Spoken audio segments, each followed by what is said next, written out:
ത്രിയേക ദൈവത്തിൻ്റെ വന്യ തിരുനാമം മഹത്വപ്പെടുമാറാകട്ടെ. അഭ്യുന്നരായ വൈദിക ശ്രേഷ്ഠരെ, പ്രിയപ്പെട്ട വിശ്വാസികളുടെ സമൂഹമേ, പരിശുദ്ധ ദൈവമാതാവിൻ്റെ വാങ്ങിപ്പ് പെരുന്നാളിനോടനുബന്ധിച്ച് മരുഭൂമിയിലെ പരിമല എന്നറിയപ്പെടുന്ന ഷാർജ സെന്റ് ഗ്രിഗോറിയോസ് ഓർത്തഡോക്സ് ദേവാലയത്തിൻ്റെ ആഭിമുഖ്യത്തിൽ നടത്തുന്ന ഈ സൂം ഫേസ്ബുക്ക് വചന ശുശ്രൂഷയിൽ പങ്കുചേരുവാൻ ഇടയാകുന്നതിൽ ദൈവത്തെ മഹത്വപ്പെടുത്തുകയാണ്. പ്രത്യേകിച്ച് ഷാർജ സെന്റ് ഗ്രിഗോറിയോസ് ഓർത്തഡോക്സ് ദേവാലയത്തിന് നേതൃത്വം നൽകുന്ന വളരെ വന്ദനായ വികാരി ജോർജി കുര്യൻ തോമസ് അച്ഛനോടും സഹവികാരി പ്രിയപ്പെട്ട ജോയ്സൺ തോമസിനോടും ട്രസ്റ്റി, സെക്രട്ടറി, മാനേജിംഗ് കമ്മിറ്റി അംഗങ്ങൾ എന്നിവരോടുമുള്ള നന്ദി ആദ്യമേ അറിയിക്കുകയാണ്. പ്രത്യേകിച്ച് COVID-19 ഈ കാലഘട്ടത്തിൽ ഓൺലൈനിൽ കൂടിയുള്ള ഈ വചന പ്രബോധനം ശ്രദ്ധിക്കുന്നത് ആഗോളതലത്തിലാണ്. എല്ലാവരും ഭവനത്തിൻ്റെ ഉള്ളിൽ വസിച്ച് ഈ പ്രഭാഷണധാരയിൽ പങ്കുചേരുവാനായിട്ട് ഇടയാകുന്നു. വചനം ശ്രദ്ധിക്കുന്ന എല്ലാവരെയും ദൈവകരങ്ങളിൽ ഫലമേൽപ്പിക്കുന്നു. കർത്താവ് വാഴ്ത്തട്ടെ, അനുഗ്രഹിക്കട്ടെ. ഈ ദിവസങ്ങളിലെല്ലാം നമ്മൾ കേൾക്കുവാൻ പോകുന്നതും ദൈവമാതാവിൻ്റെ മഹത്വത്തെക്കുറിച്ചും ദൈവമാതാവിൻ്റെ പ്രാധാന്യത്തെക്കുറിച്ചുമാണ്. ഈ രാത്രിയിൽ വിശുദ്ധ വേദപുസ്തകത്തിലെ ഒരു ചെറിയ കുടുംബത്തെ പരിചയപ്പെടുത്തി ദൈവമാതാവ് എങ്ങനെയാണ് ആ കുടുംബ സംവിധാനങ്ങളിൽ ഇടപെട്ടത് എന്ന് പങ്കുവെക്കുവാനാണ് ആഗ്രഹിക്കുന്നത്. വേദപുസ്തകത്തിൽ അനേക കുടുംബങ്ങളെ കുറിച്ച് പറയുന്നുണ്ട്. ചെറിയ കുടുംബങ്ങളുണ്ട്, വലിയ കുടുംബങ്ങളുണ്ട്. ഒരുപക്ഷെ വേദപുസ്തകത്തിലെ ഏറ്റവും ചെറിയ കുടുംബം എന്ന് പറയുന്നത് ലൂക്കോസിന്റെ സുവിശേഷം 2-ാം അധ്യായം 48 മുതൽ 51 വരെയുള്ള വേദഭാഗമാവാം. ആ വേദഭാഗത്ത് ഒരു കുടുംബത്തിലെ 3 പേരെയാണ് പരിചയപ്പെടുത്തുന്നത്. ആ കുടുംബത്തിൽ വാർദ്ധക്യത്തിലെത്തിയിരിക്കുന്ന ഒരു പുരുഷനുണ്ട്. ആ കുടുംബത്തിൽ കന്യകയായ ഒരു ബാലികയുണ്ട്. ഒരുപക്ഷെ 24-25 വയസ്സായി കാണാം ആ സമയത്ത്. ആ കുടുംബത്തിൽ 12 വയസ്സുള്ള ഒരു മകനുണ്ട്. ആരുടെ കുടുംബമാണിത്? യേശുവിൻ്റെ കുടുംബമാണ്. ജോസഫുണ്ട്, മറിയമുണ്ട്, യേശുവുണ്ട്. ഒരു കുടുംബത്തെ പരിചയപ്പെടുത്താതെ, മനസ്സിലാക്കാതെ ദൈവമാതാവിൻ്റെ പ്രാധാന്യവും അർത്ഥവും ആഴവും അഗാധതയും വേണ്ടത്ര വിശകലനം ചെയ്യുവാനായിട്ട് സാധിക്കുകയില്ല. ഈ കുടുംബത്തിൽ മഹത്തായ 3 വ്യക്തിത്വങ്ങളാണ്. തലയിലെ മുടിയെല്ലാം നരച്ച്, ദേശീയെല്ലാം നരച്ച് വാർദ്ധക്യത്തിലെത്തിയിരിക്കുന്ന പാടുവൃദ്ധനായ യൗസേഫ്. 12-ാം വയസ്സിൽ ഏകദേശം വിവാഹിതയായി, പരിശുദ്ധാത്മാവിൽ ഗർഭിണിയായി, ഒരു മകനെ പ്രസവിച്ച് ഏകദേശം 24-25 വയസ്സുള്ള ദൈവമാതാവ്, 12 വയസ്സുള്ള മകൻ. ഇവരൊരുമിച്ച് യെരുശലേം ദേവാലയത്തിലേക്ക് സഞ്ചരിക്കുന്ന വേദഭാഗമാണ് നമ്മൾ വായിക്കുവാനായിട്ട് പോകുന്നത്. ഇംഗ്ലീഷ് വേദപുസ്തകത്തിൽ ഇതിനൊരു തലക്കെട്ടിട്ടുണ്ട്: the boy Jesus in the temple. ബാലനായ യേശു ദേവാലയത്തിൽ, യെരുശലേം ദേവാലയത്തിൽ ബാലനായ യേശു പങ്കുചേരുന്ന മഹത്തായ മനോഹരമായ വേദഭാഗമാണ്. ഈ വേദഭാഗം പഠിക്കുമ്പോൾ നമ്മുടെ മുന്നിലെത്തുന്നത് ഈ കുടുംബം ഒരു വിശുദ്ധമായ കുടുംബമാണ്. കൊറോണ വൈറസിന്റെ പശ്ചാത്തലത്തിൽ നമ്മളെല്ലാവരും കുടുംബത്തിനുള്ളിലാണ്. ഇന്ത്യയിൽ ജൂൺ 30 ഈ കേസ് റിപ്പോർട്ട് ചെയ്തത്. ലോകത്താദ്യമായിട്ട് കൊറോണ വൈറസിന്റെ റിപ്പോർട്ടിംഗ് ഉണ്ടായത് 2019 ഡിസംബർ 30-31 കാലഘട്ടങ്ങളിലാണ്. ഏകദേശം കഴിഞ്ഞ 6 മാസമായി നമ്മളെല്ലാവരും വൈവിധ്യമായ പ്രതിസന്ധികളിലേക്കാണ്, പ്രശ്നങ്ങളിലേക്കാണ്. ഈ പ്രതിസന്ധികളിൽ നമ്മുടെ ഭവനങ്ങളിൽ നിന്ന് ദൈവത്തെ മുറുകെ പിടിച്ചിരിക്കുകയാണ്. ഞാനും എൻ്റെ കുടുംബവും ഞങ്ങളെ യഹോവയെ സ്തുതിക്കുമെന്ന് യോശുവയെ പോലെ ഈ പ്രതിസന്ധികളെ അതിജീവിക്കുവാനായി ലോകത്തിലെ നാനാഭാഗങ്ങളിൽ ഇരുന്ന് നമ്മൾ പ്രാർത്ഥിക്കുകയും ആരാധനയിൽ പങ്കുചേരുകയും വേദപ്രബോധനത്തിൽ ഇടപെടുകയും ചെയ്യുകയാണ്. അങ്ങനെയാണ് ഷാർജ സെന്റ് ഗ്രിഗോറിയോസ് ദേവാലയം ഓൺലൈനിൽ ഈ വേദപ്രബോധനം ക്രമീകരിച്ചിരിക്കുന്നത്. ഇവിടെ ഞാൻ ഉയർത്തുന്ന ഒരു ചോദ്യം: എൻ്റെ കുടുംബം വിശുദ്ധമാണോ? എൻ്റെ കുടുംബം പരിശുദ്ധമാണോ? എൻ്റെ കുടുംബം പവിത്രമാണോ?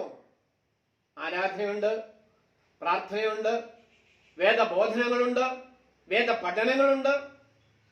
എവിടെയൊക്കെയോ എന്തൊക്കെയോ കുഴപ്പങ്ങൾ സംഭവിക്കുന്നു എന്നൊരു സംശയം. ലോകം മുഴുവൻ കേൾക്കുന്ന ഒരു സ്ലോഗൻ തന്നെയുണ്ട്: be safe, be at home. Be safe, be at home. സുരക്ഷിതരായിരിക്കൂ, ഭവനങ്ങളിലിരിക്കൂ. ഈ ഓൺലൈൻ പ്രഭാഷണമെല്ലാം ഭവനങ്ങളിൽ വൈദികർ നടത്തുന്നതാണ്. ഭവനങ്ങളിൽ ഇരുന്ന് ഈ പ്രഭാഷണത്തിൽ പങ്കുചേരുകയാണ്. ഈ കുടുംബം അർത്ഥപൂർണമായി തീരുന്ന അനുഭവതലങ്ങളെ കുറിച്ച് മനനം ചെയ്യുന്നത് കുടുംബ പശ്ചാത്തലത്തിൽ മാതാപിതാക്കളും കുടുംബാംഗങ്ങളും ഒരുമിച്ചിരുന്ന് ഈ വേദപഠനത്തിൽ പങ്കുചേരുമ്പോഴാണ്. വേദഭാഗത്തിന്റെ ആഴങ്ങളിലേക്ക് ഞാൻ പ്രവേശിക്കുകയാണ്. ലൂക്കോസിന്റെ സുവിശേഷം 2-ാം അധ്യായം 41 മുതൽ 52 വരെയുള്ള വേദഭാഗങ്ങൾ ദീർഘമായിട്ട് വായിക്കുവാൻ നമുക്ക് കഴിയണം. പൈതൽ വളർന്നു, ജ്ഞാനം നിറഞ്ഞു, ആത്മാവിൽ ബലപ്പെട്ടു, ദൈവ കൃപയും അവന്റെ മേലുണ്ടായിരുന്നു. യേശുവിനെ കുറിച്ച് പറയുന്ന മനോഹരമായ ഒരു വേദഭാഗമാണ് ഇതിന്റെ തുടക്കത്തിൽ.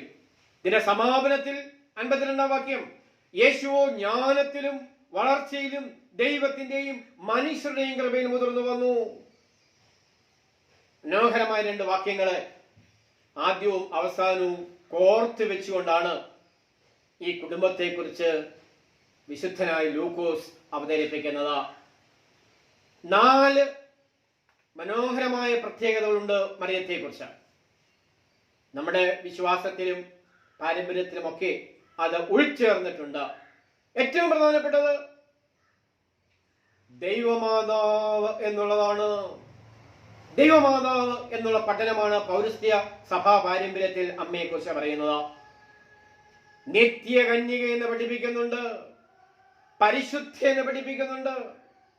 അതിലുപരി ദൈവത്തെ പ്രസവിച്ചവളെന്ന് നമ്മൾ വേദശാസ്ത്രപരമായി തന്നെ പ്രബോധിപ്പിക്കുന്നുണ്ട്. ദൈവമാതാവാണ്, നിത്യകന്യകയാണ്, വിശുദ്ധയാണ്, ദൈവത്തെ പ്രസവിച്ചവളാണ്. ഇത്ര മഹത്തായ ഒരു അമ്മയെ കുറിച്ച്, ഒരമ്മയുടെ സ്ഥാനത്തെ കുറിച്ച്, ഒരമ്മയുടെ സാമീപ്യത്തെ കുറിച്ചാണ് ഈ വേദ പ്രബോധനത്തിൽ അവതരിപ്പിക്കുന്നത്. വേദപുസ്തകവും നമ്മൾ പരിശോധിക്കാമെങ്കിൽ പുതിയ നിയമത്തിൽ ഏകദേശം 21 പ്രാവശ്യമാണ്, 21 സ്ഥലത്താണ് മറിയത്തെ കുറിച്ച് പറയുന്നത്. പ്രത്യേകിച്ച് ലൂക്കോസിന്റെ സുവിശേഷത്തിൽ 12 പ്രാവശ്യം മറിയത്തെ കുറിച്ച് പ്രത്യക്ഷമായും പരോക്ഷമായിട്ടും അവതരിപ്പിക്കുന്നുണ്ട്. മത്തായിയുടെ സുവിശേഷത്തിൽ 5 പ്രാവശ്യമാണ്. അതേസമയം മർക്കോസും യോഹന്നാനും ഈ 2 സുവിശേഷങ്ങളിലും 2 പ്രാവശ്യം വീതം മറിയത്തെ കുറിച്ചുള്ള സൂക്ഷ്മ വിവരണങ്ങളുണ്ട്. ഈ സുവിശേഷങ്ങൾ പരിശോധിക്കുമ്പോൾ ആദ്യോടന്തം 21 പ്രാവശ്യം മറിയത്തെ കുറിച്ച് പറയുന്നുണ്ട്. അതിലേറ്റവും പ്രധാനപ്പെട്ടതാണ് കർത്താവിന്റെ അമ്മ. മത്തായിയുടെ സുവിശേഷം അവതരിപ്പിക്കുന്നത് കർത്താവിന്റെ അമ്മ, 1-ാം അധ്യായം 18-ാമത്തെ വാക്യത്തിലാണ്. ലൂക്കോസിന്റെ സുവിശേഷം 1-ാം അധ്യായം 43-ാമത്തെ വാക്യത്തിലേക്ക് വരുമ്പോൾ അവിടെ കർത്താവിന്റെ അമ്മ എന്നാണ് പറയുന്നത്. കർത്താവിന്റെ അമ്മ. യോഹന്നാൻ വളരെ വ്യത്യസ്തമായിട്ടാണ് അവതരിപ്പിക്കുന്നത്. 2-ാം അധ്യായം 1-ാമത്തെ വാക്യത്തിൽ യേശുവിന്റെ അമ്മ. എല്ലാ സുവിശേഷകരും അമിതമായ പ്രാധാന്യമാണ് അമ്മയ്ക്ക് നൽകുന്നത്. എല്ലാ സുവിശേഷകരും ദൈവമാതാവിനെ കുറിച്ച് സവിസ്തര പ്രതിപാദനങ്ങൾ നടത്തുന്നുണ്ട്. 21 ഭാഗത്ത് മാത്രമേ ഉള്ളെങ്കിലും ലൂക്കോസിന്റെ സുവിശേഷം വ്യത്യസ്തമായിട്ടാണ് വിവരണങ്ങൾ നൽകുന്നത്. 1-ാം അധ്യായം 58-ാമത്തെ വാക്യത്തിൽ കർത്താവിന്റെ ദാസി, ദാ ഞാൻ കർത്താവിന്റെ ദാസി എന്ന് മറിയം പറയുന്നതാണ് അവിടെ ചേർത്തിരിക്കുന്നത്. 1-ാം അധ്യായം 42-ാം വാക്യത്തിൽ വരുമ്പോൾ ലൂക്കോസ് അവതരിപ്പിക്കുന്നത് സ്ത്രീകളിൽ നീ അനുഗ്രഹിക്കപ്പെട്ടത് എലിസബത്ത് പറയുന്നതാണ്. 28-ാമത്തെ വാക്യത്തിൽ വീണ്ടും പറയുന്നു കൃപ നിറഞ്ഞവൾ. 1-ാം അധ്യായം 43-ാമത്തെ വാക്യത്തിൽ ലൂക്കോസ് വീണ്ടും അവതരിപ്പിക്കുന്നു ദൈവത്തിന്റെ മാതാവ്, കർത്താവിന്റെ മാതാവ്. ഇങ്ങനെ വേദപുസ്തക വിവരണങ്ങളിൽ തന്നെ എത്രയോ ശ്രേഷ്ഠമായിട്ടാണ് മറിയത്തെ അവതരിപ്പിക്കുന്നത്. അതുകൊണ്ടാണ് സഭാ പാരമ്പര്യത്തിൽ വളരെ പ്രധാനമായിട്ട് ഉള്ള 2 സുനോസിനെ കുറിച്ച് നമ്മൾ ഓർക്കുന്നത്. നിക്കിയ സുനോസ് 325 AD നടന്നതാണ്. സൺഡേ സ്കൂളിൽ നമ്മളത് പഠിക്കുന്നുണ്ട്. നിക്കിയ സുനോസിന്റെ വളരെ പ്രധാനപ്പെട്ട പ്രാധാന്യങ്ങളിൽ ഒന്ന് കന്യക മറിയം, കന്യക ജനനം എന്ന ആശയത്തെ അടി ഉറപ്പിച്ച് പറയുന്ന സിദ്ധാന്തമാണ് അവതരിപ്പിക്കുന്നത്. കന്യകാ ജനനത്തെ കുറിച്ചാണ് നിക്കിയ സുനോസ് പ്രബോധിപ്പിക്കുന്ന അടിസ്ഥാനങ്ങളിൽ ഒന്ന്. 431 നടന്ന എഫേസോസ് സിനോസിലേക്ക് വരുന്ന സമയത്ത് അവിടെ എടുത്തു പറയുന്നത് വേദപുസ്തക വാക്യങ്ങളിലേക്ക് അടിസ്ഥാനത്തിൽ ദൈവമാതാവ് എന്നാണ് പ്രബോധിപ്പിക്കുന്നത്. സഭാ പാരമ്പര്യത്തിലെ വളരെ പ്രധാനപ്പെട്ട 2 സുന്നഹോദോസുകളെ കുറിച്ചാണ് ഞാൻ പറഞ്ഞത്. ഒന്ന് നിക്കിയ സുനോസ്, 2 എഫേസോസിൽ വെച്ച് നടന്ന സുന്നഹോദോസ്. ഈ 2 സുന്നഹോദോസുകളിലും മറിയത്തെ കുറിച്ചുള്ള ചർച്ചയുണ്ടായി, ദൈവമാതാവിനെ കുറിച്ചുള്ള വിചാര വിശകലനങ്ങൾ ഉണ്ടായി. എന്നിട്ട് ഉപസംഹരിക്കുന്നത് 1-ാമത്തെ നിക്കിയ സുന്നഹോസിൽ കന്യകാജനനത്തെ കുറിച്ച് പറയുന്നു. എഫേസോസിൽ നടന്ന സുന്നഹോസിൽ ദൈവ മാതാവ് എന്ന് അസന്ധിഗ്ധമായി പ്രഖ്യാപിക്കുന്നു. ഇതിൽ നിന്ന് നമുക്ക് മനസ്സിലാകും സഭാ പാരമ്പര്യത്തിൽ ദൈവ മാതാവിന് കൊടുക്കുന്ന പ്രാധാന്യത്തെ കുറിച്ച് നമുക്ക് വളരെ പെട്ടെന്ന് മനസ്സിലാക്കാൻ കഴിയും. ഈ മാതാവിന്റെ സാന്നിധ്യം സജീവമായി ഒരു കുടുംബ പശ്ചാത്തലത്തിൽ ഇടപെടുന്നതാണ് ഈ 41 മുതൽ 51 വരെയുള്ള വാക്യങ്ങൾ എന്ന് നാം ഓർത്തിരിക്കണം. ഈ വേദഭാഗം പങ്കിടുന്ന 3 ചെറു ആശയങ്ങളെ കുറിച്ചാണ് ഞാൻ പറയുന്നത്. എൻ്റെ ഈ വേദ പഠനം ഒരു സംവേദന പശ്ചാത്തലത്തിലാണ് അവതരിപ്പിക്കുന്നത്. ഇന്നത്തെ ഈ ലോകം ഒരു സംവേദന ലോകമാണ്, കമ്മ്യൂണിക്കേഷന്റെ യുഗമാണ്. പ്രത്യേകിച്ച് 1990-കൾക്ക് ശേഷം ആഗോളവൽക്കരണം വന്നു, മാധ്യമ സംസ്കാരം വന്നു. 2020 ആയപ്പോൾ നമ്മൾ എല്ലാവരും ഓൺലൈനിലായി. ഓൺലൈൻ പ്രഭാഷണം, ഓൺലൈൻ ആരാധന, ഓൺലൈൻ വേദവ്യാഖ്യാനങ്ങൾ വ്യത്യസ്തങ്ങളായി ഒരു സൈബർ ചർച്ചിന്റെ പശ്ചാത്തലത്തിൽ, സൈബർ ഇടത്തിൽ നമ്മൾ നിലനിൽക്കുകയാണ്. അപ്പൊ ഈ സംവേദനത്തിന്റെ ഒരു പശ്ചാത്തലത്തിൽ, ഒരു കമ്മ്യൂണിക്കേഷൻ പശ്ചാത്തലത്തിൽ ഈ വേദഭാഗത്തെ ഞാൻ വിശദീകരിക്കുവാൻ ആഗ്രഹിക്കുകയാണ്. ഒന്നാമതായി ഈ കുടുംബം പങ്കിടുന്ന ആശയം എന്താണ്? ആരോഗ്യപരമായ സംവേദനവും ആധ്യാത്മികതയും പങ്കിടുന്ന കുടുംബം. The family displays a healthy atmosphere of communication and spirituality. 2 പ്രധാന വാക്കുകളാണ് ഞാൻ ഉച്ചരിച്ചത്. Number 1 communication, number 3 spirituality. ഇതിനെ രണ്ടിനെയും കൂടെ കൂട്ടി യോജിപ്പിച്ചിരിക്കുന്ന ഒരു വാക്ക് ഹെൽത്തി അറ്റ്മോസ്ഫിയർ. ആരോഗ്യപരമായ ഒരു ഇടപെടൽ അവിടെ ഉണ്ടായി. ഇന്നത്തെ ഓൺലൈൻ ആരാധനയും ഓൺലൈൻ സംവേദനങ്ങളും ചർച്ചകളും ഒക്കെ നോക്കുമ്പോൾ ആരോഗ്യപരമാണോ, അനാരോഗ്യപരമായി തീരുന്നു? ഓൺലൈൻ അഡിക്റ്റ് ആയിത്തീരുന്ന പുതുതലമുറയെ കുറിച്ചുള്ള പഠനങ്ങളുണ്ട്. എന്നാൽ ഇവിടെ എങ്ങനെയാണ് ഒരു കുടുംബം സംഭാഷണം നടത്തിയത്, സംവേദനം നടത്തിയത്? ആരോഗ്യപരമായിരുന്നു. അപ്പോൾ ഞാൻ പറയും, ഈ കുടുംബം വിശുദ്ധമായിരുന്നു, ഈ കുടുംബം പരിശുദ്ധമായിരുന്നു, ഈ കുടുംബം പവിത്രമായിരുന്നു. കാരണം എന്താണെന്ന് ചോദിച്ചാൽ ആരോഗ്യപരമായ സംവേദനവും ആരോഗ്യപരമായ ആധ്യാത്മിക ഇടപെടലുകളും ആ കുടുംബത്തിൽ പ്രകാശം പരത്തി. നമുക്ക് ഈ വേദഭാഗത്തേക്ക് മാത്രം നോക്കാം. 41-ാമത്തെ വാക്യം, അവന്റെ അമ്മയപ്പന്മാർ ആണ്ടുതോറും പെസഹ പെരുന്നാളിന് പോയിരുന്നു. യേശു തമ്പുരാന് 12 വയസ്സായപ്പോൾ അവർ പതുപോലെ പെരുന്നാളിന് പോയി. പതുപോലെ പെരുന്നാളിന് പോയി. ഇങ്ങനെയാണ് അവതരിപ്പിക്കുന്നത്. ഈ കുടുംബം ആരാധനയുമായി ബന്ധപ്പെട്ട കുടുംബമാണ്.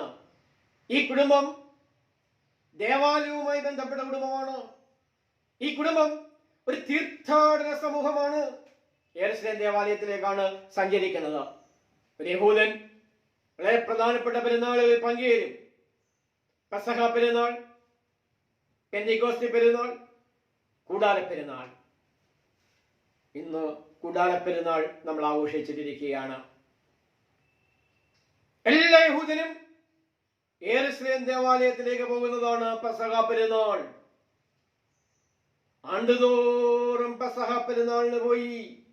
12 വയസ്സായപ്പോൾ മകനെയും കൂട്ടി അവർ ദേവാലയത്തിലേക്ക് പോയി. നോക്കണം, ആരോഗ്യപരമായ സംവേദനം, ആരോഗ്യപരമായ ആധ്യാത്മികത. ഇന്ന് പല കൺവെൻഷനുകളിലും പങ്കുചേരുമ്പോൾ, വേദ പഠനങ്ങളിൽ പങ്കുചേരുമ്പോൾ അനേകം ആളുകൾ പങ്കുചേരുന്നുണ്ട്. പക്ഷെ അവിടെ ഒരു ന്യൂ ജനറേഷനെ കാണുവാനില്ല, നമ്മുടെ കുഞ്ഞുങ്ങളെ കാണുവാനില്ല, പുതുതലമുറയെ കാണുവാനില്ല. ഇത് നമ്മൾ അഭിമുഖീകരിക്കുന്ന വലിയൊരു പ്രതിസന്ധിയാണ്. 12 വയസ്സുള്ള മകനെ കൂട്ടിക്കൊണ്ട് ദേവാലയത്തിലേക്ക് പോകുന്ന ആധ്യാത്മിക നിറവ് ഈ അമ്മയും ജോസഫും പകർന്നു കൊടുക്കുകയാണ്. ഒരു ആധ്യാത്മിക ഇടപെടലിന്റെ പ്രാരംഭമാണ് ഈ കുടുംബം. ഒരു ആധ്യാത്മിക നവചൈതന്യത്തിന്റെ ഇടപെടലാണ് ഈ കുടുംബം പ്രസരിതമാക്കി തീർക്കുന്നത്. ഈ വാക്യത്തിലേക്ക് നോക്കാം. അവരൊറ്റയ്ക്കല്ല സഞ്ചരിക്കുന്നത്. ഈ കുടുംബം ദേവാലയത്തിൽ പോയി നേർച്ച കാഴ്ചകളൊക്കെ ഇട്ട് സന്തോഷത്തോടെ മടങ്ങി വരുന്നു. ഒരു ദിവസത്തെ യാത്ര കഴിഞ്ഞപ്പോഴാണ് അവർ തിരിച്ചറിയുന്നത് തങ്ങളുടെ പ്രിയപ്പെട്ട മകൻ യേശുവിന്റെ കൂടെ ഇല്ല എന്ന്. അമ്മ സങ്കടപ്പെട്ട് കാണും, ജോസഫ് ദുഃഖിച്ചു കാണും. ആരാണ് വേദനിക്കാത്തത്? മകനെ ഓർത്ത് സങ്കടപ്പെടാത്തത്? കൂടെ സഞ്ചരിച്ച മകൻ അപ്രത്യക്ഷമാകുന്നു. കൂടെ സഞ്ചരിച്ചുകൊണ്ടിരുന്ന മകനെ കാണാതെ പോകുന്നു. അമ്മ കരഞ്ഞു കാണും. അവിടെ അവരെവിടെയെല്ലാം അന്വേഷിച്ചു എന്ന് ഈ വേദഭാഗത്ത് പറയുന്നുണ്ട്. അതുകൊണ്ടാണ് ഞാൻ പറഞ്ഞത് ഒരു തീർത്ഥാടന സമൂഹം. 43-ാമത്തെ വാക്യം, അമ്മയപ്പന്മാരോടൊപ്പം യേശു തമ്പുരാൻ സഞ്ചരിച്ചു. അവന്റെ അമ്മയപ്പന്മാർ ആണ്ടുതോറും പെരുന്നാളിന് പോയി. പെരുന്നാൾ കഴിഞ്ഞ് മടങ്ങിപ്പോരുമ്പോൾ ബാലനായ യേശു യെരുശലേമിൽ താമസിച്ചു. 43-ാമത്തെ വാക്യത്തെ പറയുന്നത്. മാതാപിതാക്കളോടൊപ്പം അമ്മയപ്പന്മാരോടൊപ്പം സഞ്ചരിക്കുന്ന ഒരു പുതുതലമുറയെ നമുക്ക് വാർത്തെടുക്കുവാൻ കഴിയുമോ? ആരോഗ്യപരമായ സംവേദനം, ആരോഗ്യപരമായ ആധ്യാത്മികത. ഇനി ആധ്യാത്മികത ശക്തിപ്പെട്ട് ഞാനും എന്റെ ദൈവവും ഞാനും എന്റെ വിശ്വാസവും ഒരുതരം വ്യക്തിപരത വളർന്നു വരുന്നു. ഒരു കൂട്ടായ സാമൂഹ്യമായ ഇടപെടലുകളും ബന്ധങ്ങളും ചോർന്നു പോകുന്നു. അവന്റെ അമ്മയപ്പന്മാർ 44-ാമത്തെ വാക്യം, സഹയാത്രികളോട് അന്വേഷിച്ചു. കൂടെ സഞ്ചരിക്കുന്നവർ. ഈ തീർത്ഥാടനത്തിൽ നമ്മൾ ഒറ്റയ്ക്കല്ല. ഈ തീർത്ഥാടനത്തിൽ ഒറ്റയ്ക്ക് സഞ്ചരിക്കുവാനേ കഴിയുകയില്ല. അനേകരുടെ സാന്നിധ്യവും നേതൃത്വവും ഒക്കെ നമുക്കുണ്ടാവണം. സഹയാത്രികളോട് അന്വേഷിച്ചു. അവര് പറഞ്ഞു കാണും കണ്ടില്ല എന്ന്. വീണ്ടും സങ്കടപ്പെട്ടു. 45-ാമത്തെ വാക്യം, ബന്ധുക്കളോട് അന്വേഷിച്ചു. ഓർത്തിരിക്കുക, ആ ആധ്യാത്മികതയുടെ ഇടം ആ സംവേദനത്തിന് ഇടം. ഈ തീർത്ഥാടനത്തിൽ മാതാപിതാക്കളുണ്ടായിരുന്നു, സഹയാത്രികരുണ്ടായിരുന്നു, ബന്ധുജനങ്ങളുണ്ടായിരുന്നു. ഇന്ന് പലപ്പോഴും നമുക്ക് ബന്ധുക്കൾ നഷ്ടപ്പെട്ടു പോകുന്നു, ബന്ധങ്ങൾ ബന്ധനങ്ങളായി തീരുന്നു. പണമുണ്ട്, അധികാരമുണ്ട്, വീടുണ്ട്, ടെക്നോളജി ഉണ്ട്. ഞാനും എൻ്റെ ടെക്നോളജിയും, ഞാനും എൻ്റെ ഭവനവും വ്യക്തി പരതയിലേക്ക് വളർന്നുപോയി, കുടുങ്ങിപ്പോയി. ഇവിടെയാണ് ഈ കുടുംബം എല്ലാവരെയും ഉൾക്കൊള്ളുന്നു. വീണ്ടും ഒന്നുകൂടി നോക്കാം. അത് 45-ാമത്തെ വാക്യത്തിൽ തന്നെ ഉണ്ട്. പരിചയക്കാരോട് അന്വേഷിച്ചു.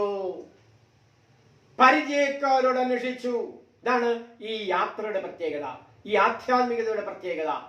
കുടുംബമായി ബന്ധുജനങ്ങളോടൊപ്പം, സഹയാത്രികളോടൊപ്പം, പരിചയക്കാരോടൊപ്പമുള്ള ഈ തീർത്ഥാടനം. എന്നിട്ടും നമുക്ക് ഈ മകനെ നഷ്ടപ്പെട്ടു പോകുന്നു. ഒരുപക്ഷെ മാതാപിതാക്കളുടെ അശ്രദ്ധയാവോ, അല്ലെങ്കിൽ മകന്റെ അശ്രദ്ധയാവോ, എന്തോ ഒന്നവിടെ സംഭവിച്ചു. പക്ഷെ ആ പ്രശ്നങ്ങളൊക്കെ അവിടെ തീരുകയാണ്. എങ്ങനെയാണ് തീരുന്നത്? ആരോഗ്യപരമായ സംവേദനവും ആധ്യാത്മികതയും ആ കുടുംബത്തിൽ പ്രകടമായി എന്നതുകൊണ്ട് നമ്മൾ അതിലേക്ക് വരികയാണ്. ഉദ്യമമായുള്ള യാത്ര, സഞ്ചാരം. ഈയിടെ ഞാൻ വായിക്കുകയുണ്ടായി, പണ്ട് കാലത്ത് ഈ 3Gയും 4Gയും 5Gയും ഒന്നുമില്ല. ഈ ടെക്നോളജിയുടെ 4th ജനറേഷൻ, 5th ജനറേഷൻ എന്നൊക്കെ പറയുന്നതാണ് 4Gയും 5Gയും ഒക്കെ. അവിടെ എഴുതിയിരിക്കുകയാണ്, പണ്ട് കാലത്ത് അവിടെ മാതാജിയും പിതാജിയും ഗുരുജിയും ഒക്കെ ഉണ്ടായിരുന്നുള്ളൂ. മാതാവ്, പിതാവ്, ഗുരു, അവരെല്ലാം ദൈവമായിട്ടാണ് നമ്മൾ കണക്കാക്കുന്നത്. ഇടയ്ക്കൊക്കെ അവർ നമ്മളെ സഹായിക്കും, വഴക്ക് പറയും, ഉപദ്രവിക്കും. നമ്മുടെ എല്ലാ പ്രതിസന്ധികളോടെ മാറുകയാണ്. ഇവിടെ എല്ലാ ബന്ധങ്ങളും ആഴമാക്കുന്ന ഒരു തലമാണ് ഇവിടെ ഈ വേദഭാഗം പറയുന്നു. ഈ യാത്രയിൽ പങ്കുചേരുന്നു. അമ്മയ്ക്ക് സഞ്ചരിക്കാൻ വളരെ ഇഷ്ടമാണ്. അമ്മ സഞ്ചരിച്ച അനേക സന്ദർഭങ്ങൾ പറയുന്നുണ്ട്. ഗർഭവതിയായി എന്നറിഞ്ഞ അവസരത്തിൽ മറിയത്തോട് ഗബ്രിയേൽ ദൂതൻ പറയുന്നു, നിന്റെ ചാർച്ചക്കാരിയായ എലിസബത്ത് ഗർഭവതിയായി തീർത്തിരിക്കുന്നു. മച്ചി എന്ന് വിളിക്കപ്പെട്ടവൾ. മറിയം എന്താണ് ചെയ്തതെന്ന് വളരെ ഭംഗിയായി ഈ വേദഭാഗത്ത് പറയുന്നുണ്ട്. 1-ാം അധ്യായത്തിലാണ് പറയുന്നത്. 39 വാക്യത്തിൽ, ആ നാളുകളിൽ മറിയ എഴുന്നേറ്റ് മലനാട്ടിൽ ഒരു യഹൂദ പട്ടണത്തിൽ ബന്ധപ്പെട്ട് ചെന്നു. ആ വേദഭാഗം ഭാവനയിൽ ഒന്ന് കണ്ടു നോക്കിയേ. മറിയം ഗർഭവതിയാണ്, 1-ാം മാസമായി കാണും. എലിസബത്ത് ചാർച്ചക്കാരി, വൃദ്ധ, ഗർഭവതിയാണ്, 6 മാസമായി കാണും. ഇവർ തമ്മിൽ കണ്ടുമുട്ടുന്ന അപൂർവ സംഗമം. യാത്ര ചെയ്യുന്ന ഒരു മറിയത്തിയാണ് കാണുന്നത്. ഇവിടെയും അത് തന്നെയാണ്, സഞ്ചരിക്കുന്ന, തീർത്ഥാടനത്തിൽ പങ്കുചേരുന്ന മറിയത്തിയാണ് കാണുന്നത്. ഓർക്കണം, എലിസബത്തിന്റെ ഭവനത്തിലേക്കുള്ള സഞ്ചാര പദ്ധങ്ങൾ നമ്മൾ വായിക്കുന്ന അവസരത്തിൽ എല്ലാ ബലഹീനതകളെയും എല്ലാ ദൗർബല്യങ്ങളെയും അതിജീവിക്കുകയാണ്. ദൂരം അതിജീവിക്കുന്നു.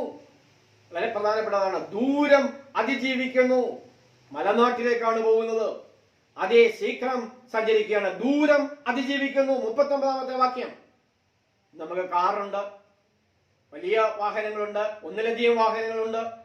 പക്ഷെ നമ്മള് ബന്ധുക്കളെയോ സ്വന്തക്കാരെയോ രോഗികളെയോ സന്ദർശിക്കുവാൻ സമയം കണ്ടെത്താറുണ്ടോ? ദൂരം അതിജീവിക്കുന്നു. ഈ ടെക്നോളജി വന്നപ്പോൾ, ഈ സൈബർ യുഗത്തിൽ ദൂരമൊക്കെ അതിജീവിക്കാനുള്ള സംവിധാനം നമുക്കുണ്ടായി. 2000 വർഷങ്ങൾക്ക് മുമ്പ് മറിയം, ഗർഭവതിയായ മറിയം ബന്ധപ്പെട്ട മലനാട്ടിലേക്ക് സഞ്ചരിച്ചു എന്ന് പറയുമ്പോൾ മറിയത്തിന്റെ ക്രാന്തദർശിത്വം, മറിയത്തിന്റെ ആധ്യാത്മികത, മറിയത്തിന്റെ സംവേദനശേഷി, ഇതൊക്കെ നമ്മൾ തിരിച്ചറിയേണ്ടതാണ്. മറിയം വേദനകളെ അതിജീവിക്കുന്നു. മാനസിക വേദനകളുണ്ട്, ശാരീരിക വേദനകളുണ്ട്, ഗർഭവതിയാണ്. മലനാട്ടിലേക്ക്, ചാർച്ചക്കാലിയുടെ അടുക്കിലേക്ക് വേദനകളെ അതിജീവിച്ച് സഞ്ചരിക്കുന്നു. നമ്മളെല്ലാം വേദനയുടെ കാലഘട്ടത്തിലാണ്.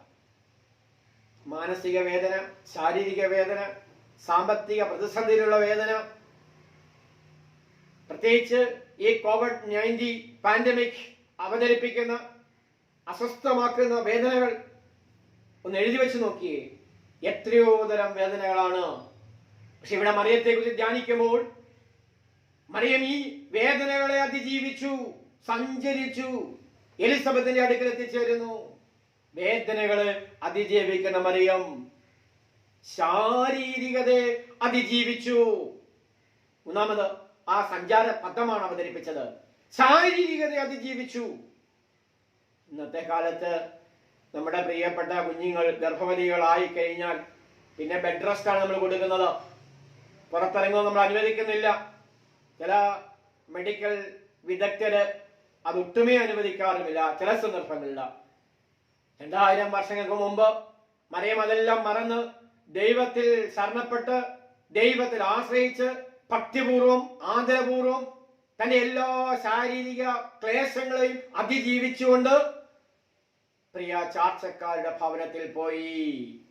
ഇതാണ് ഞാൻ പറയുന്ന ആധ്യാത്മികത. എവിടെയാണ് നമ്മുടെ ആധ്യാത്മികത? എവിടെയാണ് നമ്മുടെ സംവേദനം, നമ്മുടെ സംവേദന ക്ഷമത എങ്ങനെയാണ്? ഇവിടെയാണ് ഓർക്കേണ്ടത്. 43-ാമത്തെ വാക്യത്തിൽ 42 മുതൽ പറയുന്നു, സ്ത്രീകളിൽ നീ അനുഗ്രഹിക്കപ്പെട്ടവൾ, നിന്റെ ഗർഭഫലവും അനുഗ്രഹിക്കപ്പെട്ടത്. ഇത് തമ്മിൽ കണ്ടുമുട്ടുമ്പോഴുള്ള ആ സന്ദേശമാണ്, അഭിവാദ്യമാണ്.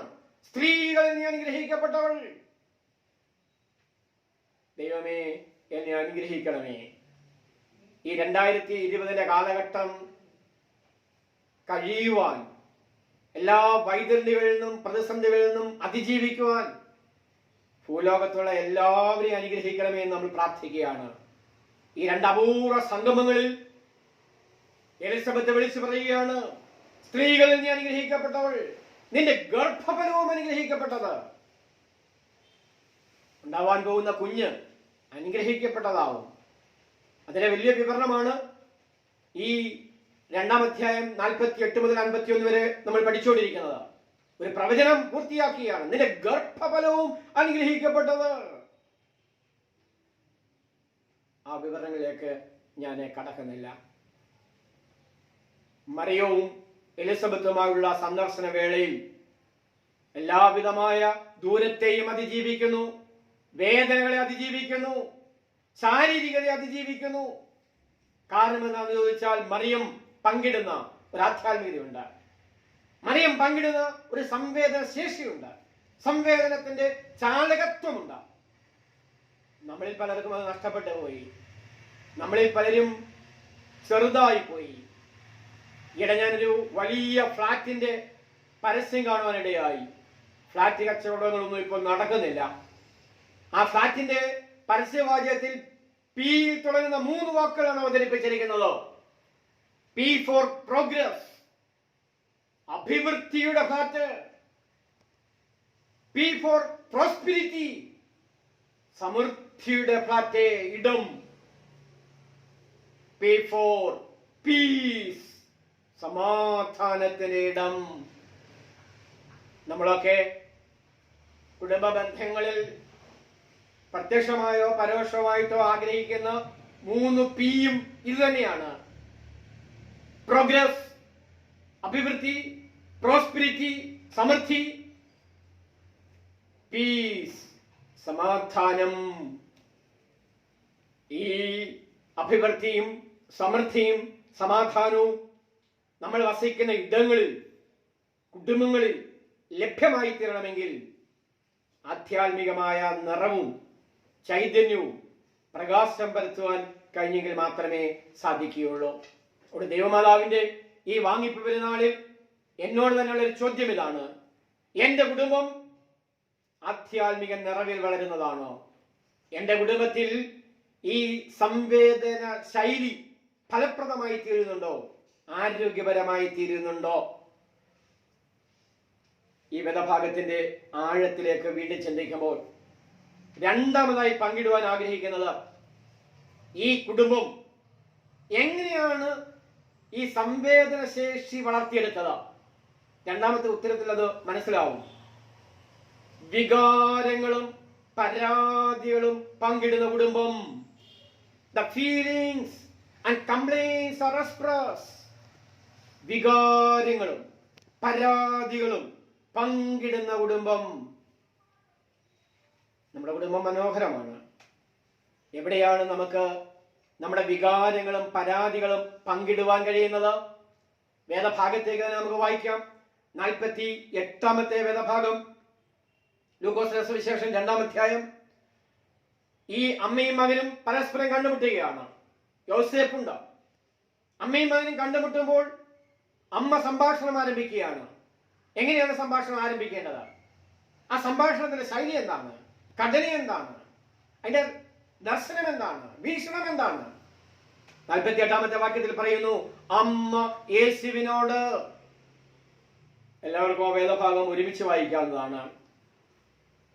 മകനെ, ഞങ്ങളോട് ഇങ്ങനെ ചെയ്തത് എന്ത്? ഒരു കുടുംബ സംഭാഷണത്തിന്റെ സജീവത, നൈർമല്യം ആരംഭിക്കുകയാണ്.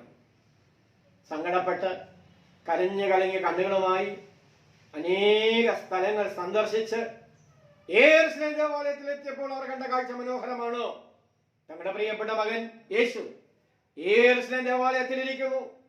വിജ്ഞാനികളോടും പണ്ഡിതരോടും മത അധ്യക്ഷന്മാരോടും വാദിക്കുന്നു, ചോദിക്കുന്നു, തർക്കിക്കുന്നു, ഉത്തരങ്ങൾ മെനഞ്ഞെടുക്കുന്നു. ഒരുപക്ഷെ യേശു മാതാപിതാക്കളെ കണ്ടു കാണും, ഓടി അവരുടെ അടുക്കൽ വന്നു കാണും. അല്ലെങ്കിൽ മാതാപിതാക്കൾ യേശുവിന്റെ അടുക്കൽ ചെന്ന് കാണും. വേദഭാഗം നമുക്ക് സവിസ്തരമായി അത് മനസ്സിലാക്കാൻ കഴിയുകയില്ല. 48 ഒരു കാര്യം വ്യക്തമാണ്. അമ്മയും മകനും കണ്ടുമുട്ടുകയാണ്. അവർ സംഭാഷണം ആരംഭിക്കുകയാണ്. വികാരങ്ങളും പരാതികളും പങ്കിടുന്നു. കഴിഞ്ഞ 6 മാസമായി കുടുംബത്തിന്റെ ഉള്ളില എങ്ങനെയാണ് നമ്മൾ വികാരങ്ങളും പരാതികളും പങ്കുവെക്കുന്നത്? ഇപ്പോഴേ നമ്മൾ മനസ്സിലാക്കിയത് കുടുംബത്തിന്റെ ഉള്ളിൽ താമസിക്കുവാൻ അവസരം അത്ര സുഖകരമല്ല എന്ന്, ക്ലേശകരമാണെന്ന്. പലപ്പോഴും നമ്മുടെ ജീവിതത്തിൽ അനേക സന്ദർഭങ്ങൾ കുടുംബത്തിനുള്ളിൽ എത്ര സമയം നമ്മൾ താമസിക്കുന്നു.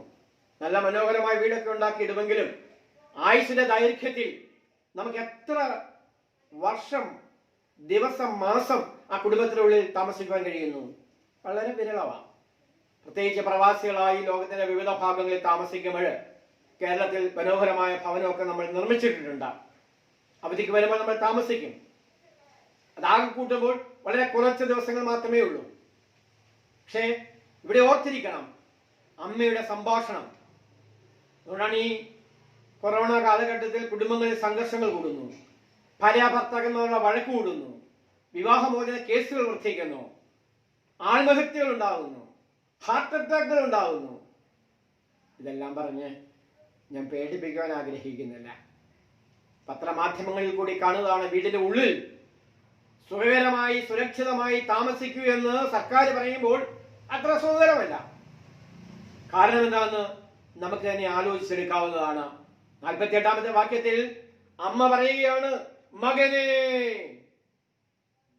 വൈകാരികമായ ഒരു വാക്കാണ്, ആർദ്രമായ വാക്കാണ്, സ്നേഹത്തിന്റെ വാക്കാണ്, സൗഖ്യത്തിന്റെ വാക്കുകളാണ്. നമ്മുടെ കുടുംബ സംഭാഷണങ്ങളൊക്കെ നഷ്ടപ്പെട്ടു പോകുന്നത് ഈ സുഹൃതം നിറഞ്ഞ ഇത്തരം വാക്കുകളാണ്. ശാന്തമായി നമ്മളൊരു പേപ്പർ എടുത്ത് എഴുതി നോക്കി, നമ്മൾ എത്തരം വാക്കുകളാണ് പങ്കിടുന്നത്? ഭാര്യാഭർത്തൃ ബന്ധത്തിൽ, അമ്മായിയമ്മ മരുമകൾ ബന്ധത്തിൽ, മക്കൾ തമ്മിലുള്ള ബന്ധത്തിൽ, അയൽവാസികൾ തമ്മിലുള്ള ബന്ധത്തിൽ നമ്മുടെ വാക്കുകൾ എത്ര അസുഖകരമാണ്. എന്തായാലും ഇപ്പോൾ മുഖാവരണം വെച്ചിട്ടുള്ളത് കൊണ്ട് അധികം സംസാരിക്കേണ്ടെന്നാണ് സർക്കാർ പറയുന്നത്. ജീവിക്കുവാൻ ആഗ്രഹിക്കുന്നെങ്കിൽ അധികം സംസാരിക്കേണ്ട.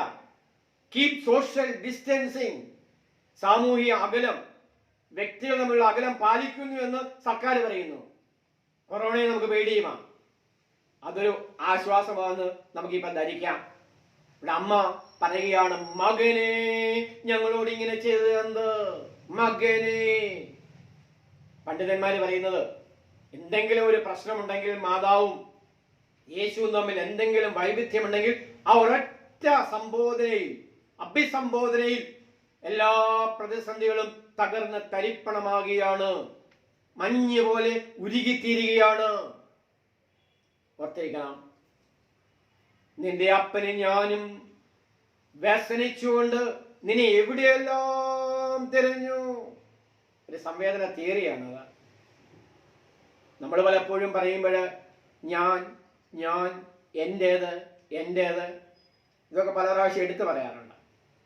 പക്ഷെ അമ്മ അങ്ങനെയല്ല. എൻ്റെ മകനെ എന്നല്ല പറയുന്നത്. ചില ഇംഗ്ലീഷ് ട്രാൻസ്ലേഷനുകളിൽ മൈ സൺ എന്ന് പറയുന്നുണ്ടെങ്കിലും എൻ്റെ മകനെ എന്ന് പരിഭാഷകളിൽ ചിലതിൽ കാണാം. മകനെ ഞങ്ങളോട് ഇങ്ങനെ ചെയ്തത് എന്താ? ഇൻക്ലൂസീവാണ്, എല്ലാവരും ഉൾക്കൊള്ളുന്നതാണ്.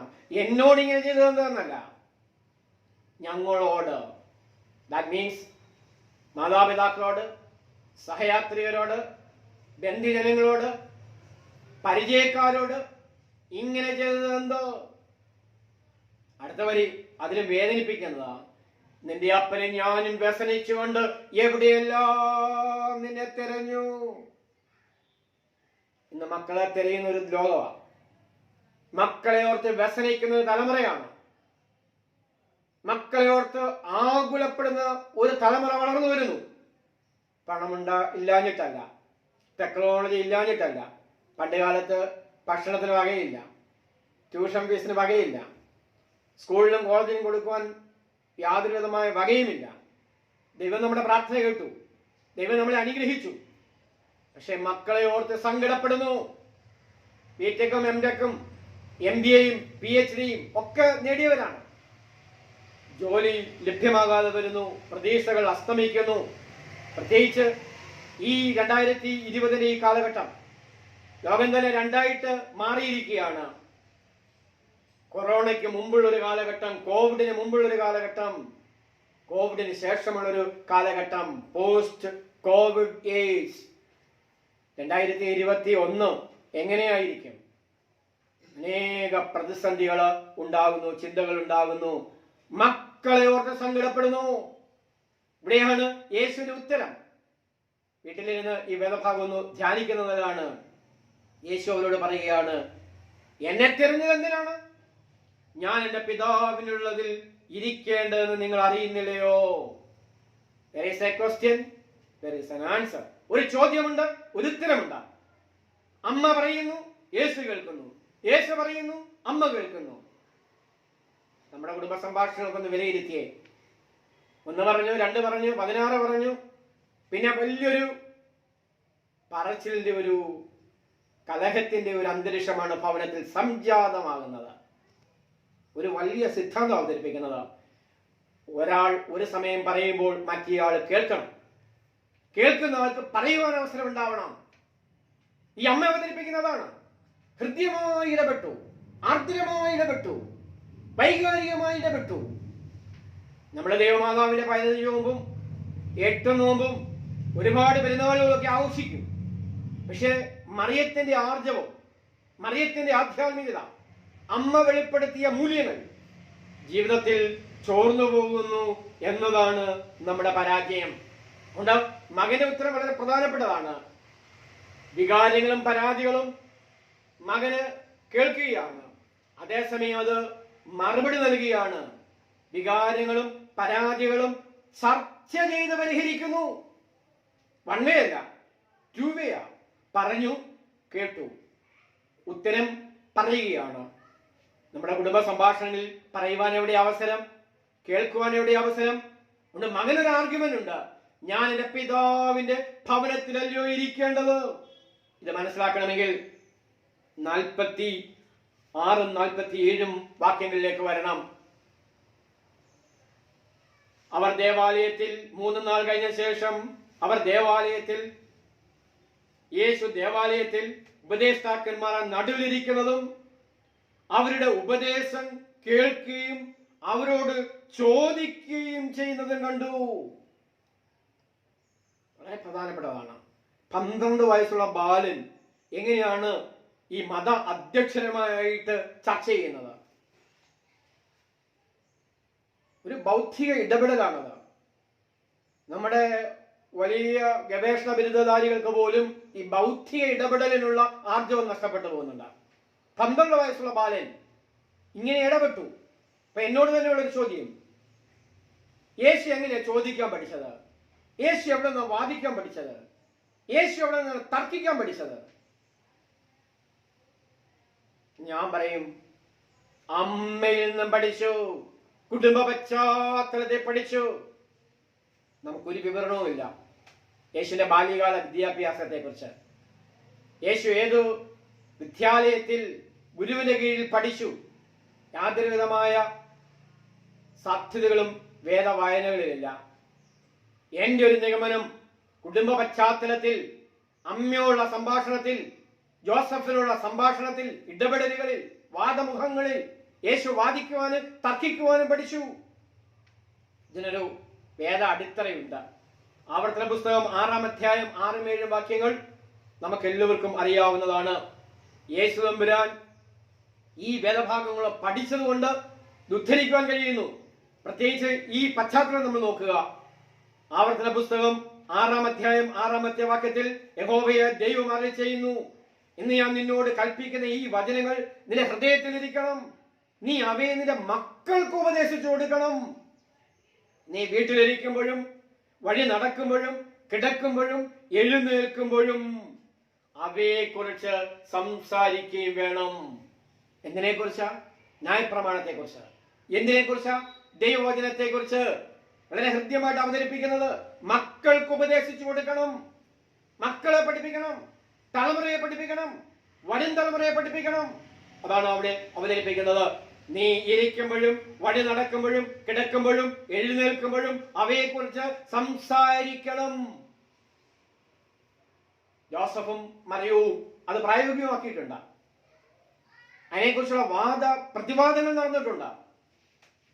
അതുകൊണ്ടാണ് യേശുവിന്റെ ഈ വേദ വിചാരങ്ങളൊക്കെ പുതിയ ദർശനങ്ങൾ നൽകിയത്. എത്രയോ പ്രഗത്ഭരായ ആളുകളുടെ പഠനങ്ങൾ അവർ കേട്ടിട്ടുണ്ട്, പ്രസംഗങ്ങൾ അവർ കേട്ടിട്ടുണ്ട്. പക്ഷെ യേശു അവതരിപ്പിച്ച വാദപ്രതിവാദങ്ങൾ വളരെ നൂതനത്വം പകർന്നതായിരുന്നു.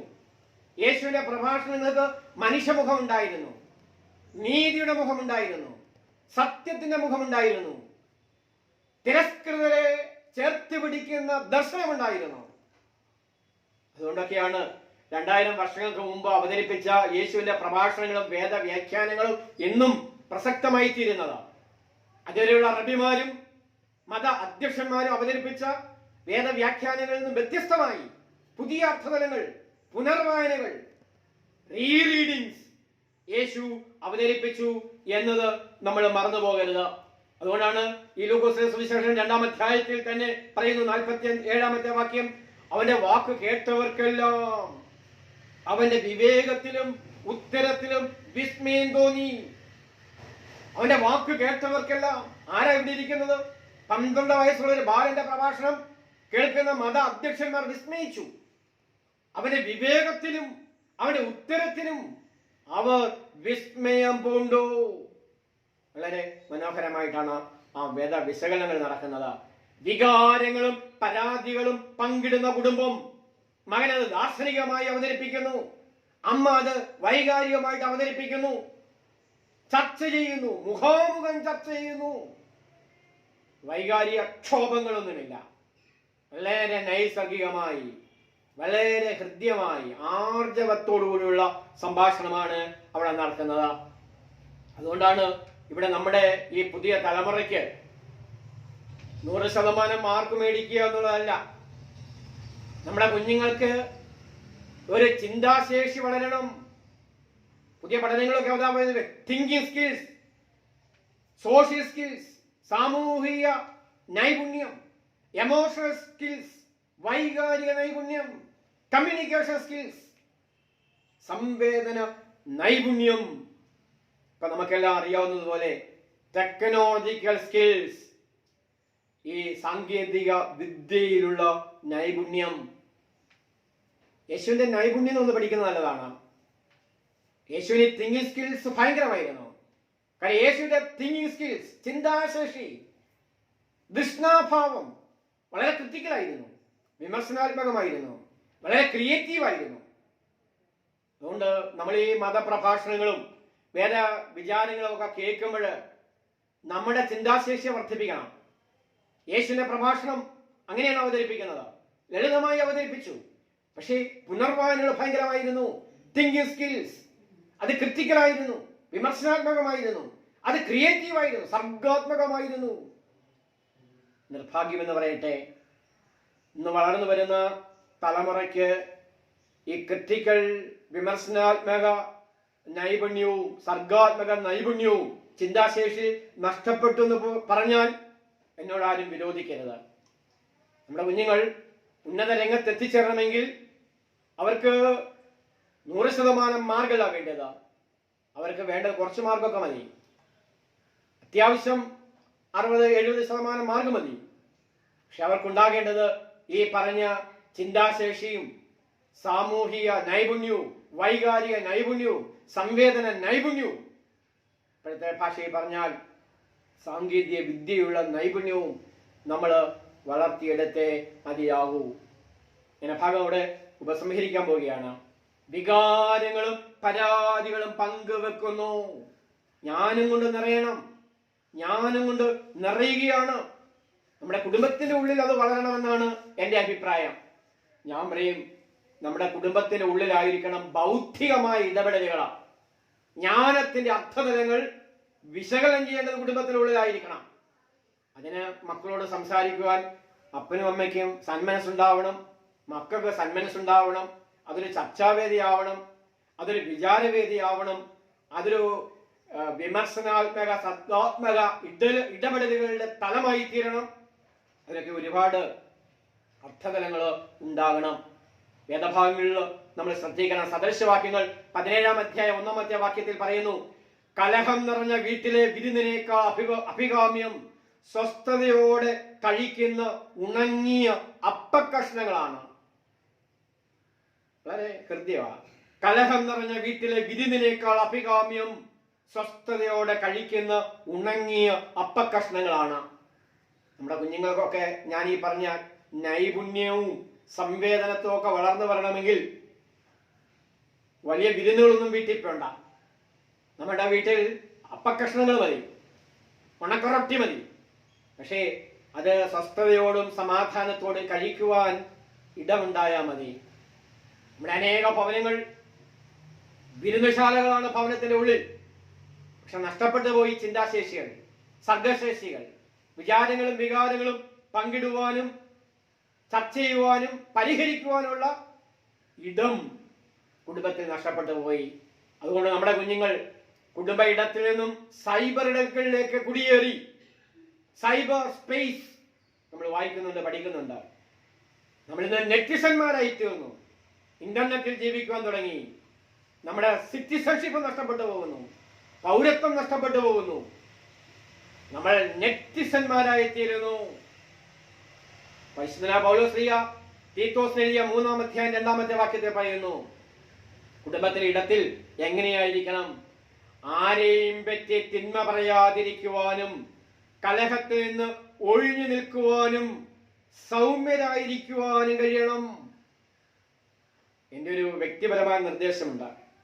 നമ്മുടെ വീടിന്റെ ഉള്ളിൽ ആരെയും തിന്മ പറയാനിടയാകരുത്, ആരുടെയുമായി കലഹിക്കുവാനിടയാകരുത്, സൗമ്യതയോടെ ഇരിക്കുക.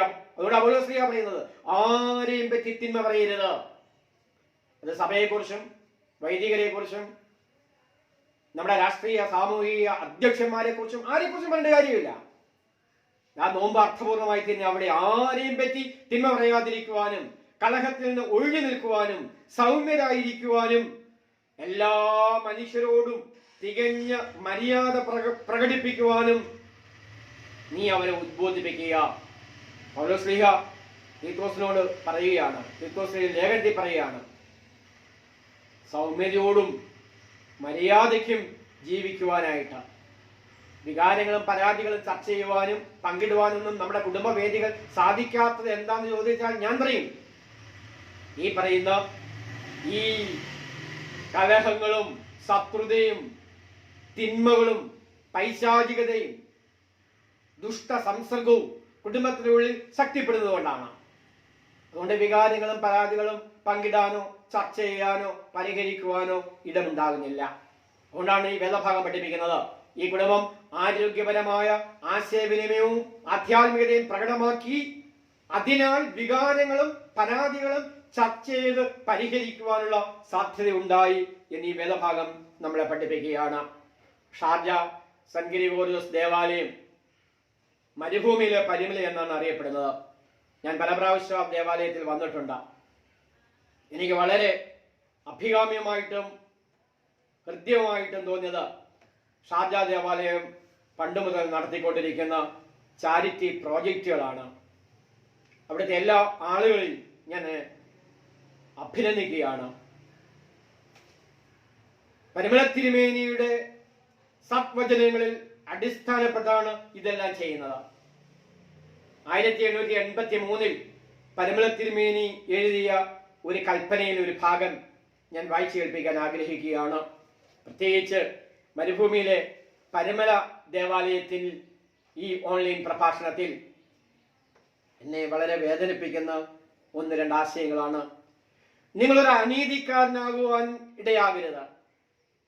മര്യാദകേടുകാരനോ അന്യായക്കാരനോ അഹങ്കാരികളെന്നോ വിരോധികളെന്നോ കേൾപ്പാനിടയാകരുത്. ഇതിന്റെ പശ്ചാത്തലം കൂടി ഒന്ന് നോക്കണം. പരിമല തിരുമേനി 1883 എറണാകുളത്തിനടുത്ത് മുളന്തുരുത്തിയിലുള്ള തന്റെ കുടുംബത്തിലേക്ക് എഴുതിയ കൽപ്പനയിലാണ് പറയുന്നത്, നിങ്ങളാരും അഭിമാനിക്കരുത്, അഹങ്കരിക്കരുത്. നിങ്ങളുടെ കുടുംബത്തിൽ നിന്നൊരു മെത്രാപ്പോലിത്ത ഉണ്ടെന്നും പറഞ്ഞു നിങ്ങൾ എങ്ങനെയുള്ളവരായിരിക്കണം. പരിമല തിരുമേനി എഴുതി, നിങ്ങൾ ഒരു അനീതിക്കാരനെന്നോ മര്യാദകേടുകാരനെന്നോ അന്യായക്കാരനെന്നോ അഹങ്കാരികളെന്നോ വിരോധികളെന്നോ കേൾപ്പാൻ ഇടയാകരുത്. പരിമലയിൽ ഇരുന്നുകൊണ്ടാണ് എഴുതുന്നത്. സങ്കടത്തോടും വേദനയോടുമാണ് എഴുതുന്നത്. എന്തോ കുടുംബകലഹത്തെ കുറിച്ച് കേട്ട പശ്ചാത്തലത്തിൽ ഇരുന്ന വളരെ മൂർച്ചയേറിയ വാക്കുകളാണ്. എന്നിട്ട് ചില കൺക്ലൂഷൻസ് പറയുകയാണ്. സകല സംഗതികളും തമ്മിൽ തമ്മിൽ തുണയായിരിക്കണം. എല്ലാ കാര്യങ്ങളിലും. അപ്പോഴേ വികാരങ്ങളും പരാതികളും ഒക്കെ പങ്കുവെച്ച് ചർച്ച ചെയ്യാൻ പറ്റത്തുള്ളൂ. വീണ്ടും പരിമല തിരുമേനി അതേ കൽപ്പനയിൽ എഴുതുന്നു, ഭവനങ്ങളിൽ ദൈവഭയം, സ്നേഹം, വെടിപ്പ്, ശുദ്ധത എന്നിവ കൊണ്ട് നിറയണം. 15 നോയമ്പ് എടുത്താൽ പോരാ, 8 നോയമ്പ് എടുത്താൽ പോരാ, വലിയ നോയമ്പ് എടുത്താൽ പോരാ, എന്നും കുർബാന അനുഭവിച്ചാൽ പോരാ. നമ്മുടെ ഭവനങ്ങളിൽ ദൈവഭയം ഉണ്ടാവണം, സ്നേഹമുണ്ടാവണം, വെടിപ്പുണ്ടാവണം, ശുദ്ധതയുണ്ടാവണം, നൈർമല്യം ഉണ്ടാവണം, വിശുദ്ധീകരണത്തിലേക്ക് വളരണം. ഇതാണ് പരിമല തിരുമേനി 1883 ഓർപ്പിക്കുന്നത്. ഒരു ആശയം കൂടി പറഞ്ഞ് എന്റെ വാക്കുകൾ അവസാനിപ്പിക്കുകയാണ്. ഈ കുടുംബം വിശുദ്ധമായിരുന്നു, ഈ കുടുംബം പരിശുദ്ധമായിരുന്നു, പവിത്രമായിരുന്നു.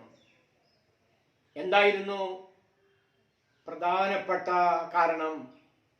2 ഞാൻ പങ്കിട്ടു. മൂന്നാമതായി, ക്ഷമയുടെയും അനുരഞ്ജനത്തിന്റെയും അന്തരീക്ഷം സൃഷ്ടിക്കുന്നു. ക്ഷമയുടെയും അനുരഞ്ജനത്തിന്റെയും അന്തരീക്ഷം സൃഷ്ടിക്കുന്നു. Building an atmosphere of reconciliation and forgiveness.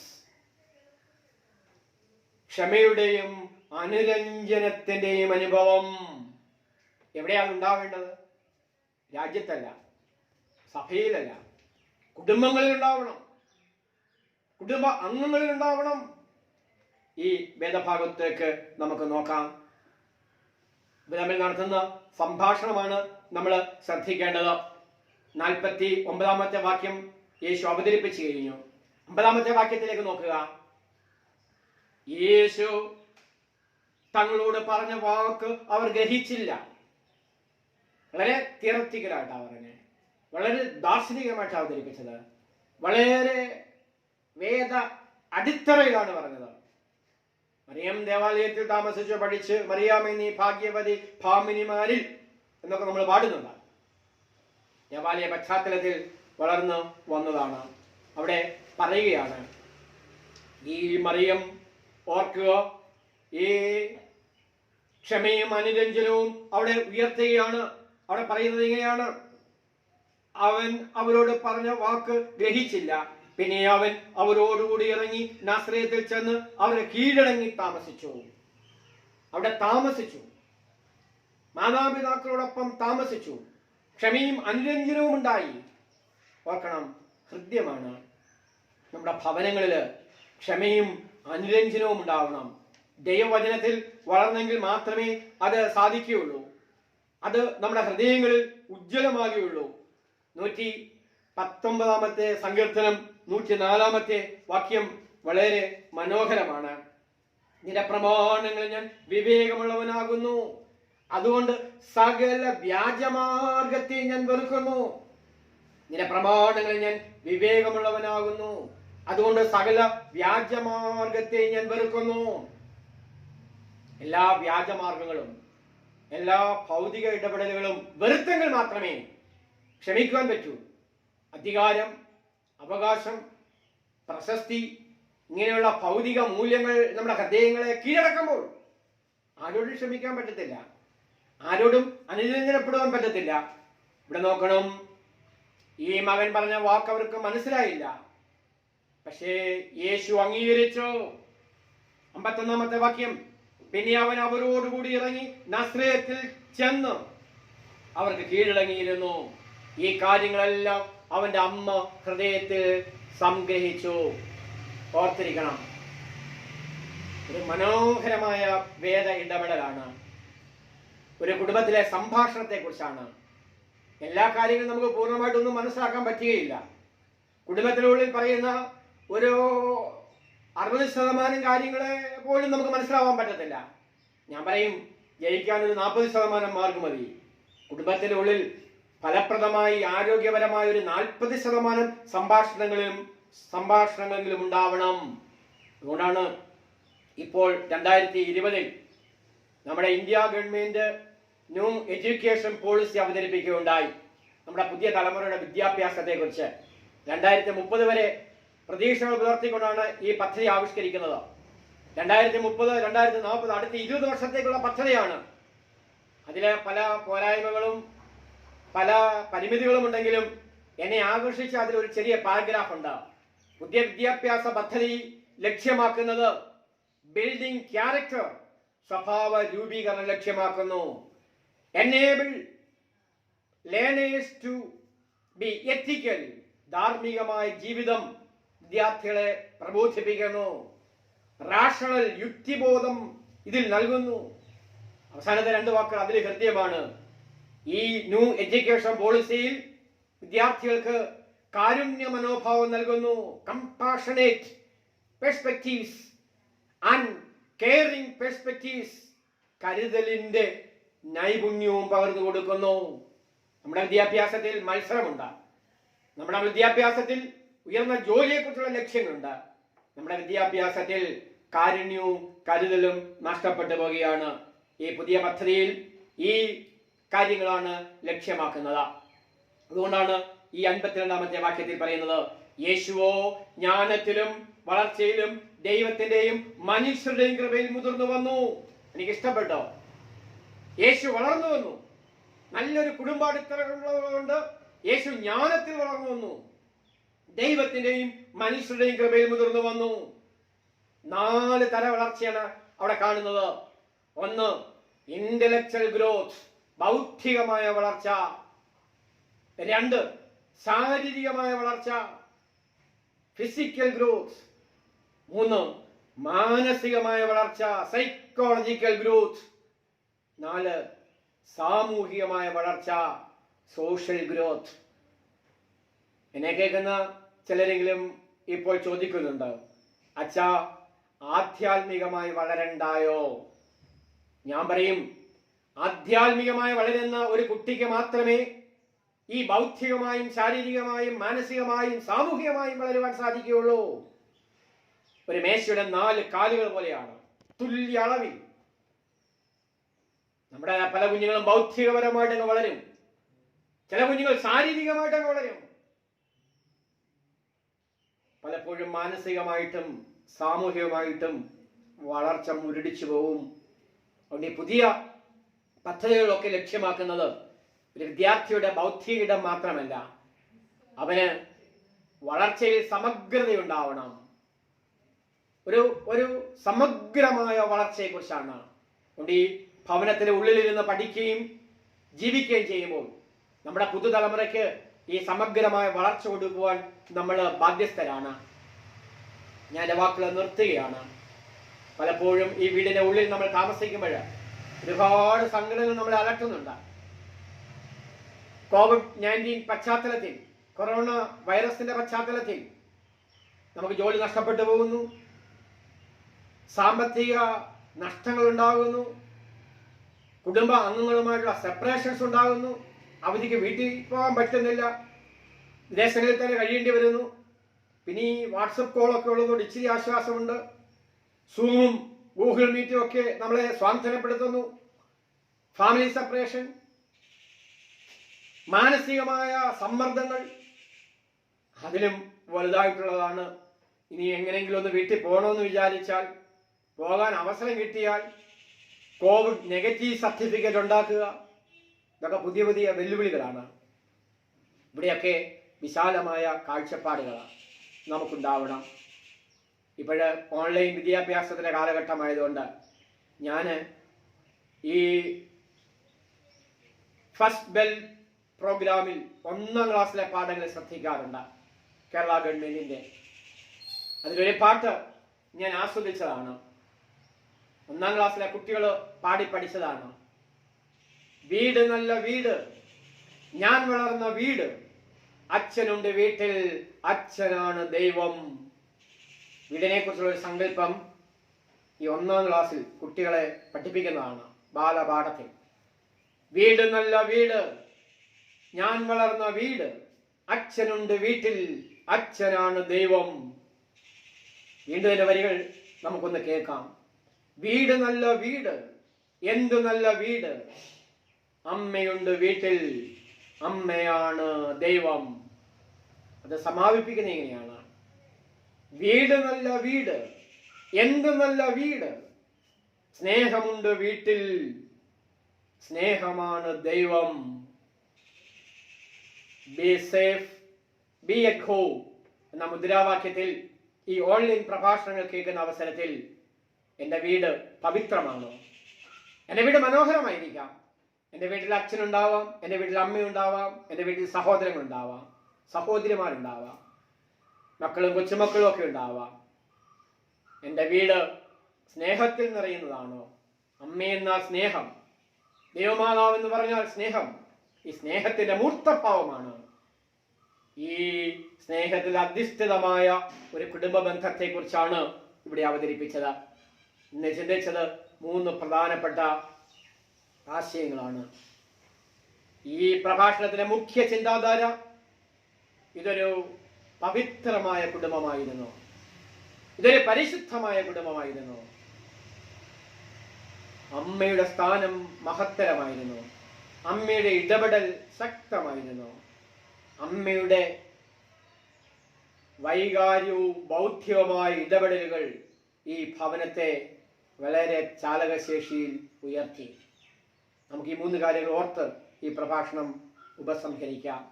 ഒന്നാമത് ചിന്തിച്ചത് ആരോഗ്യപരമായ സംവേദനവും ആധ്യാത്മികതയും പകർന്ന കുടുംബം. എന്നോട് തന്നെയുള്ള ചോദ്യം, എൻ്റെ കുടുംബത്തിൻ്റെ ആധ്യാത്മികത എങ്ങനെയുള്ളതാണ്? എൻ്റെ കുടുംബത്തിൽ ആരോഗ്യപരമായ സംവേദനം നടക്കുന്നുണ്ടോ? മുഖാമുഖമുള്ള സംഭാഷണങ്ങളുണ്ടോ? ഇടപെടലുകളുണ്ടോ? അതോ എല്ലാവരും ഓൺലൈനിൽ മാത്രമാണോ? എല്ലാവരും ടെക്നോളജിയിൽ മാത്രമാണോ?